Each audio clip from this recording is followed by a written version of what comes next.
But I'm going to ask you about your thoughts on Prime Minister Modi. What do you think about India's Prime Minister? So listen, I'm not Indian, but this is from like, I'll say this as a Jew.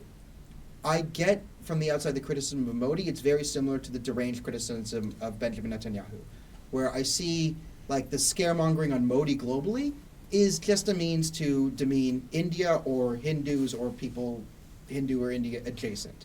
So the criticism of Modi I've always recognized as incredibly deranged. I've seen the attacks on India.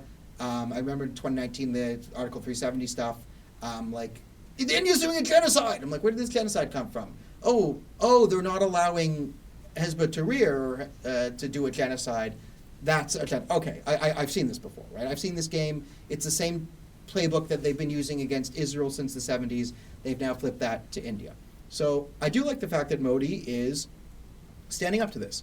I think he's right. Like the Ram Mandir. Yes, you have to do that. That's deeply important for the existence of Indian civilization going forward, and it's a great thing for civilization. Article 370, again, standing up to bad guys means there's going to be less. Capitulating to terrorists means more terrorism. Standing up to terrorism means less terrorism. So from that, it's good. You look at India now, I mean, I've just been here, like, the roads are digitized, like toll booths are digitized, like the roads are getting built. He's built more infrastructure than Congress had in its entire existence.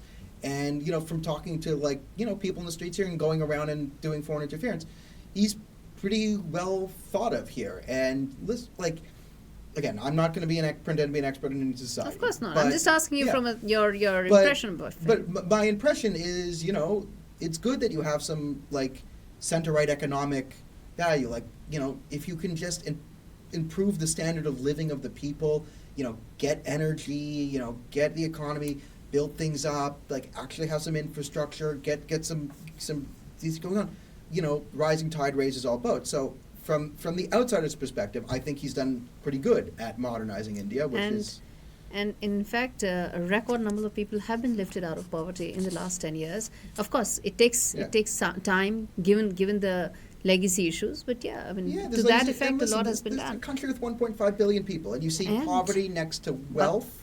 But the good thing, he doesn't take 3 weeks for a normal 3 yes, second decision. He would be kicked out of the Conservative Party of Canada immediately. Yeah, immediately deported from our party.